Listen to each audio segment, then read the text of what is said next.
आज के video lecture से हम एक नया टॉपिक शुरू करने जा रहे हैं, some basic concepts of chemistry.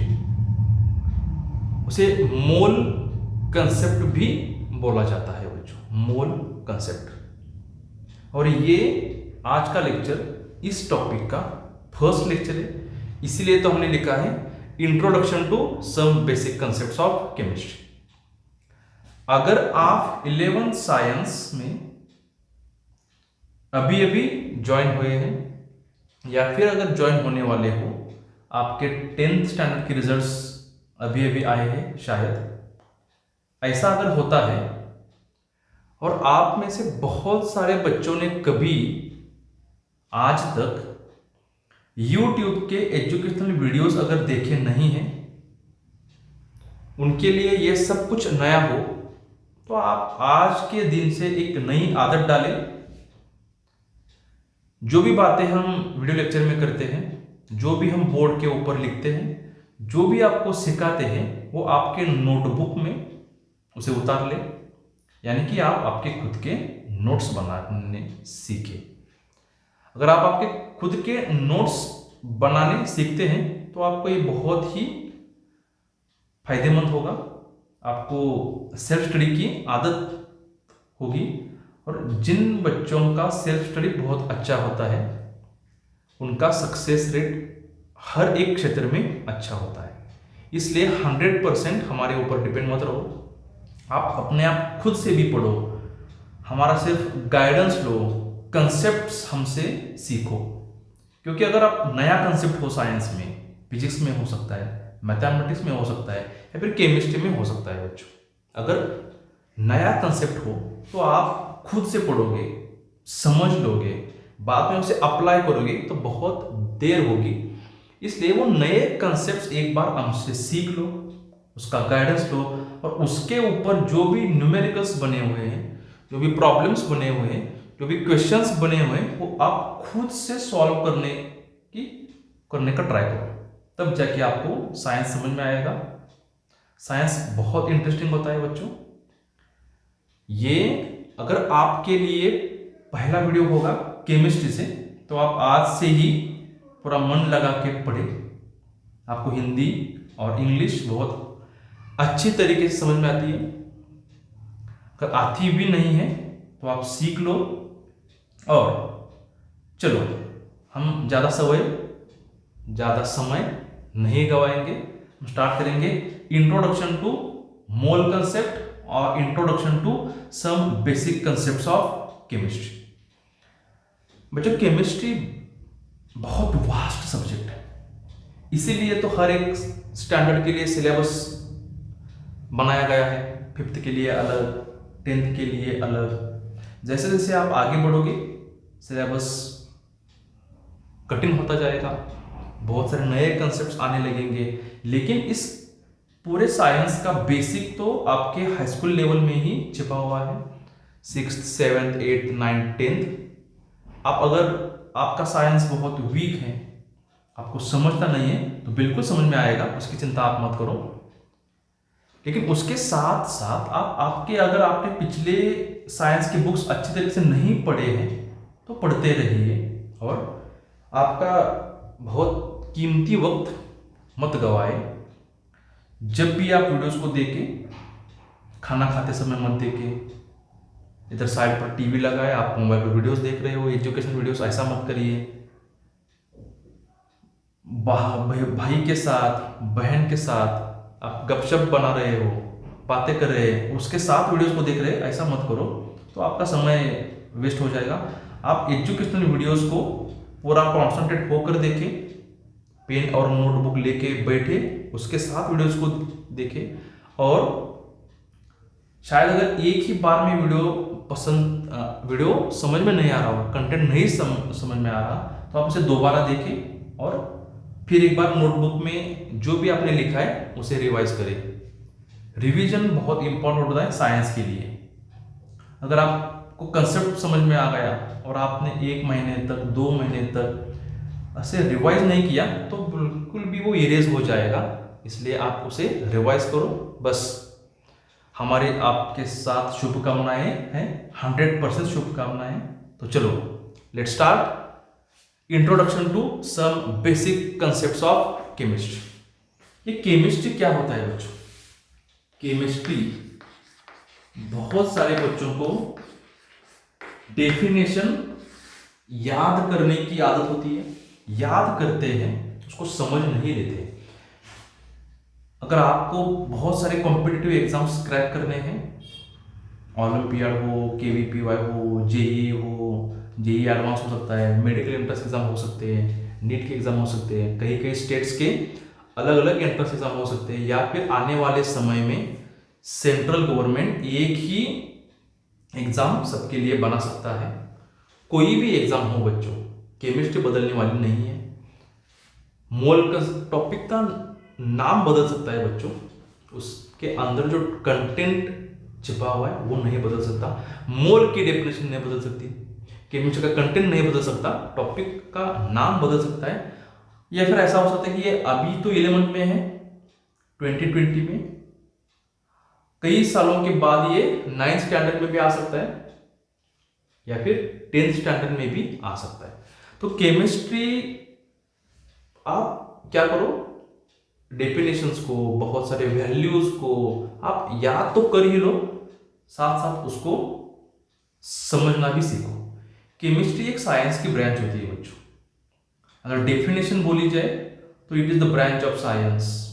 ये साइंस की एक मूलभूत ब्रांच है, बेसिक ब्रांच है, जिसके अंदर हम मैटर की स्टडी करते हैं, स्टडी ऑफ मैटर। मैटर क्या होता है? जिसका हम एक्सपीरियंस ले सकते हैं, जिसको हम देख सकते हैं। अगर देख नहीं सकते हैं तो हमारे जो 5 सेंस ऑर्गन्स होते हैं बच्चों, 5 सेंस ऑर्गन, एक तो होता है ईयर, नोज, आई, टंग और हमारी स्किन। अगर इसके साथ आप उस किसी भी वस्तु का आप एक्सपीरियंस ले रहे हो, आप उसे देख रहे हो, आप उसकी स्मेल ले रहे हो, शायद ऐसा हो सकता है कि बहुत सारे गैसेस होते हैं बच्चों, उसको आप देख नहीं सकते, उसको आप सुन नहीं सकते, वो आपकी स्किन को टच नहीं हो रहा, टच नहीं हो सकता है, तो आप उसका स्मेल ले सकते हो। अगर इन किसी भी 5 सेंस ऑर्गन में से एक को भी यूज करके, 2 को यूज करके, 5 को यूज करके अगर आप उस वस्तु को, उस थिंग को एक्सपीरियंस कर सकते हैं तो उसको मैटर बोलते हैं। उस मैटर के स्टडीज शायद वो सॉलिड स्टेट में हो सकता है, गैसियस स्टेट में हो सकता है, या फिर वो लिक्विड स्टेट में हो सकता है, या फिर प्लाज्मा स्टेट में हो सकता है। और एक 5th स्टेट होती है बोस आइंस्टाइन कंडेंसेट बोल के, वो हो सकते, आप उनका स्टडी कर सकते हैं। इस मैटर के साथ ही आप उस मैटर के फिजिकल प्रॉपर्टीज और केमिकल प्रॉपर्टीज को भी हमें स्टडी करना है केमिस्ट्री में। ये फिजिकल प्रॉपर्टीज क्या होती है? चलो कंसिडर करिए, इस हम चौक को देखेंगे, ये बाहर से जो भी दिखता है, इसका कलर कौन सा है, इसकी साइज कितनी है, ये व्हाइट है, ग्रे है, ब्लू है, इसका कलर, साइज, उसके बाद इसमें ये बना किस चीज से है, हाइट कितनी है इसकी, इसका मास कितना होगा, इसको हम फिजिकल प्रॉपर्टीज बोलते हैं। इसकी डेंसिटी कितनी होगी, और ये सभी इंक्लूड होता है फिजिकल स्टेट्स में। उसके बाद अगर हम इसके साथ किसी एसिड की रिएक्शन करें, अगर इस पर हम कोई केमिकल ट्रीटमेंट करें, तो इसमें क्या बदलाव होने वाले हैं बच्चों, क्या चेंजेस होने वाले हैं, इसके मतलब केमिकल प्रॉपर्टीज। इसलिए हमें केमिस्ट्री में क्या होता है, केमिस्ट्री साइंस की एक ब्रांच है जिसमें हमें मैटर का स्टडी करना होता है, उस मैटर के physical as well as chemical properties का स्टडी करना होता है। साथ ही वो मैटर कौन कौन से चेंजेस अपने अंदर और अपने बाहर के स्वरूप में चेंजेस लाता है, चेंजेस इट कैन कैरी, उस चेंजेस को हमें स्टडी करना है। इसी को हम केमिस्ट्री बोलते हैं। समझ में आ रहा है?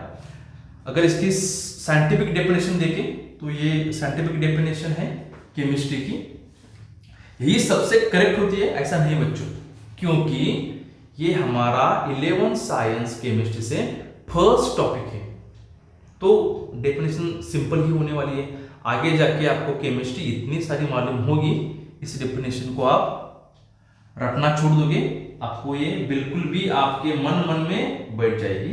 Chemistry is the branch of science which deals with the study of matter, it's physical and chemical properties and the physical changes, chemical changes it undergoes under different condition. इसका मतलब यह होता है, अगर कोई गैस लीक होती है और टेम्परेचर बहुत कम होता है तो क्या चेंजेस होने वाले हैं, और उसी समय अगर टेम्परेचर ज्यादा हो तो क्या हो सकता है। हम यहां पे इनहेल कर रहे हैं, हम यहां पर रेस्पिरेशन कर रहे हैं। अगर हम हायर अल्टीट्यूड के ऊपर जाते हैं बच्चों, हायर अल्टीट्यूड, अगर हम हिमालय में गए, आप अगर माउंट एवरेस्ट के ऊपर जाते हैं तो चेंजेस क्या हो रहे हैं, हमें रेस्पिरेशन के लिए दिक्कत आने लगी है, अल्टीट्यूड बढ़ रहा है तो प्रेशर उसके साथ कम हो रहा है, हमारे ग्राउंड लेवल पर प्रेशर ज्यादा है। ये सभी बातें फिजिकल एंड केमिकल एनर्जीज हम केमिस्ट्री में पढ़ने वाले हैं, इसलिए केमिस्ट्री बहुत इजी है बच्चों, आप सिर्फ हमारे साथ बने रहिए। हमारा नाम हर्षल पाटिल है बच्चों, हमारे चैनल का नाम हर्षल पाटिल सर केमिस्ट्री बोल के है।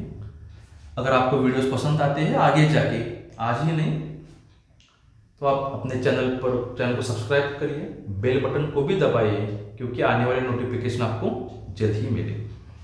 केमिस्ट्री में बहुत सारे ब्रांचेस होते हैं बच्चों, और सेकंड पॉइंट ये है ब्रांचेस ऑफ केमिस्ट्री। केमिस्ट्री में इतने सारे ब्रांचेस होते हैं, हर एक ब्रांच के बारे में अगर हम स्टडी करेंगे तो हमें हमारा पूरी लाइफ में कम पड़ सकती है। इसलिए हमने कुछ अपने सिलेबस में सिर्फ मेन ब्रांचेस का नाम इंक्लूड किया है। एक तो होता है organic chemistry, organic chemistry, organic chemistry के साथ होता है बच्चों इनऑर्गेनिक केमिस्ट्री भी होता है, इनऑर्गेनिक केमिस्ट्री। इनऑर्गेनिक केमिस्ट्री के साथ important branches physical chemistry, physical chemistry, physical chemistry के साथ ही और एक ब्रांच होती है बच्चों बायोकेमिस्ट्री, और बायोकेमिस्ट्री के साथ the important branch is the 5 number होता है analytical chemistry. It is the analytical chemistry. These are the 5 main branches of chemistry.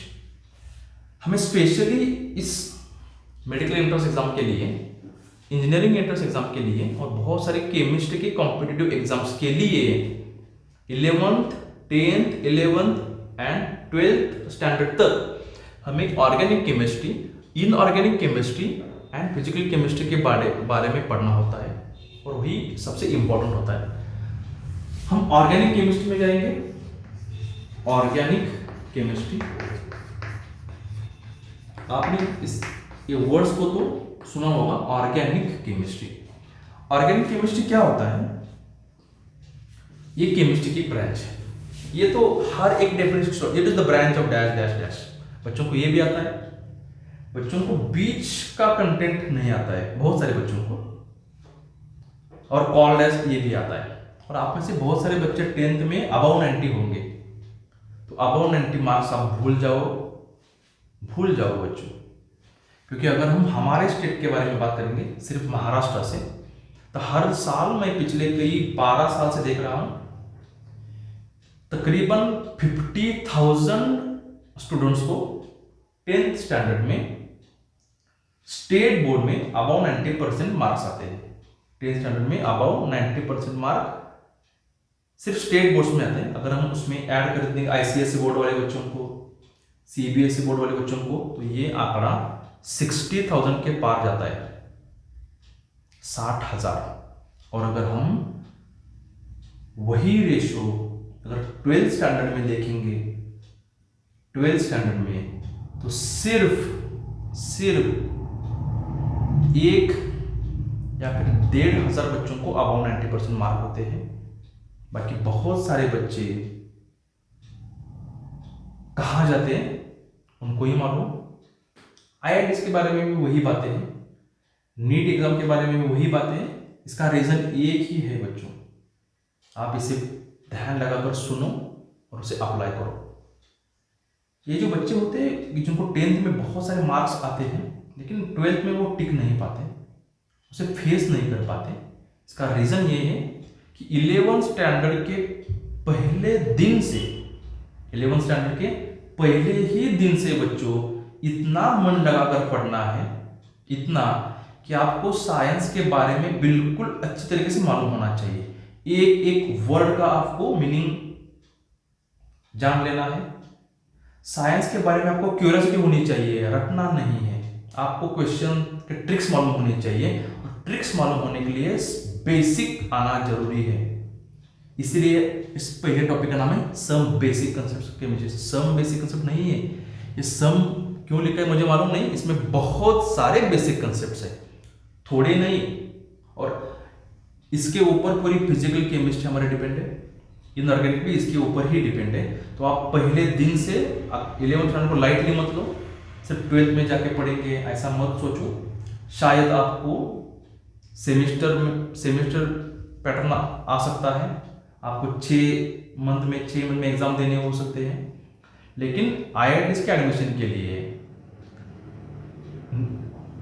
आपके मेडिकल के एडमिशंस के लिए बोर्ड एग्जाम काम में आने वाले नहीं है। आपको अलग एंट्रेंस एग्जाम देने होंगे, उसके लिए आपको सब्जेक्ट को समझना बहुत ही इंपॉर्टेंट है। आप सोशल मीडिया से पूरे दूर हो जाओ, फेसबुक हो या फिर व्हाट्सएप हो, इंस्टाग्राम हो, टेलीग्राम हो, इसके ऊपर आप 2 सालों तक मत बने रहिए।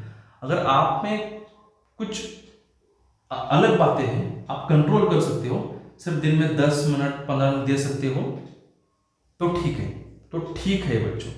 लेकिन ये आदत हो जाती है, अभी देखो अगर ये वीडियोस आप कंटिन्यू देख रहे हो तो बहुत सारे बच्चों ने ये बीच से स्किप किया होगा, और जिनको कुछ करना है वो अंत तक देखेंगे, नोट्स बनाएंगे, अलग अलग यूट्यूबर्स की वीडियोस फॉलो करेंगे, जो भी कोई अच्छा कंटेंट देता है उसके आप वीडियोस कंटेंट देखते जाएंगे। हम बहुत अच्छा कंटेंट देने वाले हैं। चलो हो गया, आपको बहुत सिखा के हो गया, लेक्चर हो गया। अब लेक्चर छोड़ो, कंटेंट पर आ जाओ। ऑर्गेनिक केमिस्ट्री यानी कि आप कार्बन को जानते हैं। कार्बन, इसका एटॉमिक नंबर कितना होता है? 6 होता है। उस कार्बन के कंपाउंड्स के बारे में स्टडी करना यानी कि होता है organic chemistry. It is the branch of chemistry which deals with the study of all carbon compounds। सभी कार्बन कंपाउंड्स का स्टडी करना ये होता है ऑर्गेनिक केमिस्ट्री। और बच्चों कार्बन बहुत ही एक्स्ट्रा ऑर्डिनरी है। कार्बन के अभी तक डेफिनेटली नंबर नहीं बता सकते, लेकिन नंबर ऑफ मिलियन कंपाउंड्स है, number of million compounds, 1 million यानी कि 10 लाख होता है बच्चों। इतने सारे कंपाउंड कार्बन के होते हैं। कार्बन बहुत कुछ बना सकता है। उस पूरे कार्बन का स्टडी करना यानी कि क्या होता है organic chemistry. Scientific definition is it is the branch of chemistry with और which deals with the study of properties and the reactions of carbon compounds, reactions, reactants and products etcetera etcetera. हम आगे बहुत कुछ देखने वाले हैं। Second branch होती है बच्चों इनऑर्गेनिक केमिस्ट्री। इनऑर्गेनिक केमिस्ट्री, इसमें क्या करना है? इनऑर्गेनिक केमिस्ट्री यानी कि कुछ तो कॉमन वर्ड्स है, लेकिन ऑर्गेनिक केमिस्ट्री से शायद बिल्कुल अपोजिट ब्रांच होती है। ये अपोजिट ब्रांच, दो substances which are not organic, यानी मीथेन आपको फॉर्मूला में CH4, इसमें कार्बन होता है, ऑर्गेनिक है बच्चों। Okay, every hydrocarbons the compounds which contain only hydrogen and carbon, उसको हाइड्रोकार्बन बोलते हैं। इसी पे ऑर्गेनिक हो रहे हैं बच्चों, अल्कोहल होता है, एसीटोन होता है, कार्बोक्सिलिक एसिड हो सकते हैं, बहुत सारे ऑर्गेनिक कंपाउंड्स हैं। ऑर्गेनिक कंपाउंड्स को छोड़कर बाकी के सारे कंपाउंड्स के बारे में स्टडी करना उसे हम बोलते हैं inorganic chemistry. Inorganic chemistry example में फास्फोरस पेंटाक्लोराइड, PCl5, P यानी फॉस्फोरस, Cl यानी क्लोरीन, PCl5, PCl3,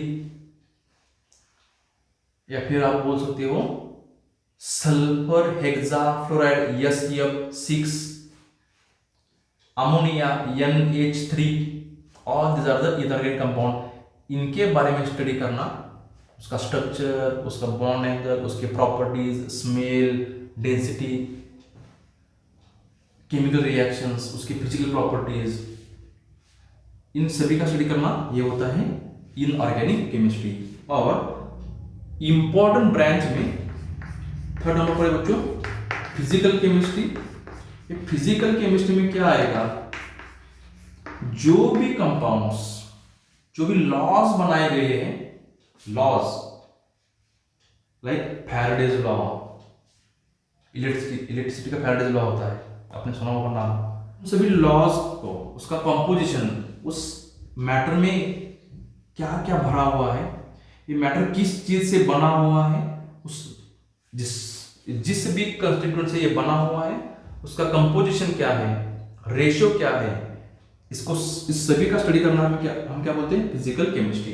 अगर आप इसकी साइंटिफिक डेफिनेशन देखेंगे फिजिकल केमिस्ट्री की तो ये होती है, physical chemistry the chemistry deals with the study of properties of matter, उस मैटर के सभी properties. Then important the energy changes. Energy changes क्या होता है बच्चों, आपने सुना होगा एंडोथर्मिक केमिकल रिएक्शन, आपने सुनी है एक्सोथर्मिक केमिकल रिएक्शन। एंडो यानी कि द हीट इज इन्वॉल्व्ड, एक्सो का मतलब होता है हीट इज इवॉल्व्ड। एंडो का एक सबसे बेसिक एग्जांपल होता है, अगर आप पानी लो और पानी में आप नमक डालो तो पानी ठंडा हो जाता है बच्चों, उसका टेम्परेचर डिक्रीज हो जाता है, तो पानी ने हीट एब्सॉर्ब की है बच्चों, हीट इज टेकन इन, तो उसे बोलते हैं एंडोथर्मिक केमिकल रिएक्शन। अगर आप पानी में डिटर्जेंट डालोगे, कोई भी डिटर्जेंट, कपड़े वॉश करने वाला, अगर आप हाथ से हिलाओगे तो उस पानी का टेम्परेचर स्लाइटली बढ़ता है बच्चों, हीट बाहर निकलती है, उसे बोलते हैं heat is released, given out, it is exothermic chemical reaction. ये हीट चेंजेस क्या होते हैं, एनर्जी चेंजेस क्या होते हैं, एनर्जी बढ़ रही है, एनर्जी कम हो रही है, इसके ऊपर स्टेबिलिटी डिपेंड होती है।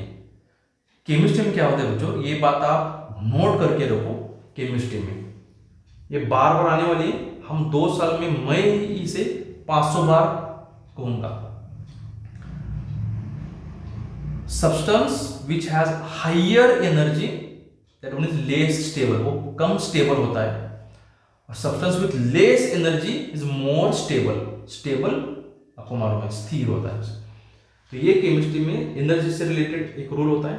तो उस मैटर का एनर्जी चेंजेस, थियरीज, बहुत सारे थियरीज, लॉज, रूल्स और प्रिंसिपल्स, PRINCIPLES हम तत्व बोलते हैं, किस प्रिंसिपल के ऊपर ये कंटेंट डिपेंड है, and the principles that explains the transformation of matter from one form to another form, एक फॉर्म से दूसरे फॉर्म में। सपोज हमने अल्कोहल लिया और अल्कोहल को हमने बदल कर उसका अल्काइल हैलाइड बनाया या फिर हाइड्रोकार्बन बनाया समझो, तो ये बनाते समय one form to another form, उसको ट्रांसफर करते समय एनर्जी चेंजेस क्या हो गई, इसमें कौन सा लॉज यूज किया, उसका प्रिंसिपल क्या होता है, इस सभी का स्टडी करने का मतलब होता है बच्चों फिजिकल केमिस्ट्री। तो ये हमारा था इंट्रोडक्शन। इंट्रोडक्शन में और भी क्या आने वाला है, मैटर हम किसे कहेंगे और मैटर को हम डिवाइड कैसे कैसे करेंगे। चलो आज के लिए इतना ही। आने वाले वीडियो में हम मैटर का क्लासिफिकेशन देखेंगे, मैटर के डेफिनेशन देखेंगे और आगे जाके हम बहुत सारे लॉज और बेसिक साइंस को स्टार्ट करने वाले हैं। तो चलो आज आपके खुद के नोट्स बनाओ। अगर आपका पहला वीडियो है तो आपको आगे आने वाले कंसेप्ट्स के लिए बेस्ट लक। Thank you.